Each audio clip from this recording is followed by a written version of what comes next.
আমি একদিন ওয়াজে বলছিলাম যে লাল, নীল, হলুদ, কমলা, বেগুনি বিভিন্ন কালারের বর্তমানে যে মহিলারা রঙ্গিলা বোরকা পরে, টাইট ফিটিং বোরকা, এগুলো কোনোভাবেই ইসলাম সম্মত, শরীয়ত সম্মত, কোরআন সুন্নাহ অনুমোদিত বোরকা না। এটি বোরকাও না, বোরকার জাতও না। বোরকা এত টাইট হয় না, বোরকা এত রঙ্গিলা হয় না, এটারে কোনো বোরকা বলে না।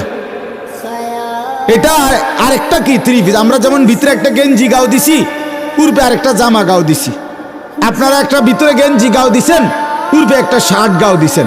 এ বুড়িও ভিতরে একটা জামা গাও দিছি, এটার উপরে আরেকটা জামা গাও দিছি। আর কি? তো বোরকা হইতে হবে ঢিলে ঢালা, বোরকা হইতে হবে কালো, বোরকা হইতে হবে উপরের পাট্টাটা একবারে হাঁটু পর্যন্ত নোয়ানো, বোরকা হইতে হবে এমন এতটা ঢিলে ঢালা